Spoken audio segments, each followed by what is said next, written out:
Kerajaan sedang mengkaji untuk mewujudkan satu akta baru bagi menghukum pihak yang mempermainkan isu 3R agama raja dan kaum dari aspek sivil.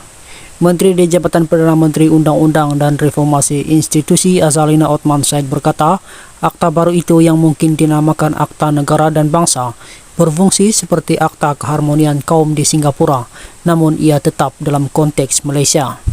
Katanya buat masa ini sebarang kesalahan melibatkan isu 3R disiasat mengikut Akta Hasutan 1948, sedangkan ia lebih menjurus kepada elemen kesalahan jenayah sehingga menyebabkan pendakwaan memakan masa yang lama berikutan prosedur undang-undang.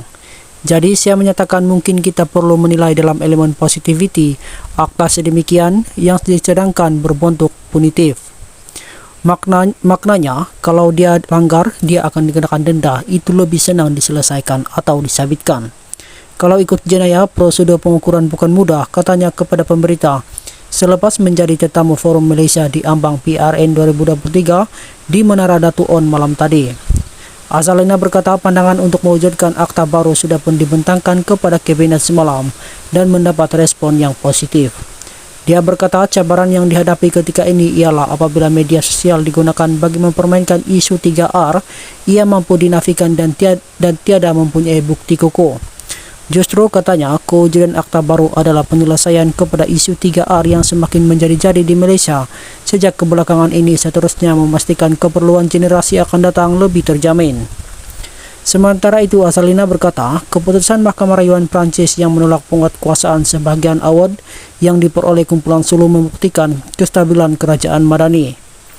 Kes Sulu itu, jika kerajaan stabil memang tidak boleh menang, mereka ambil kesempatan, mereka tidak bodoh. Mereka tahu jika Perdana Menteri bertukar, kadang-kadang peguam negara bertukar, mereka ambil kesempatan, katanya.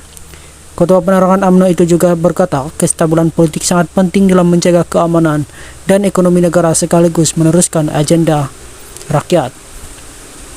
Seorang lagi panel Menteri Pendidikan Fadlina Siddiq pula berkata, pendedahan awal pendidikan literasi politik kepada golongan belia menerusi kurikulum dan program yang dilaksanakan.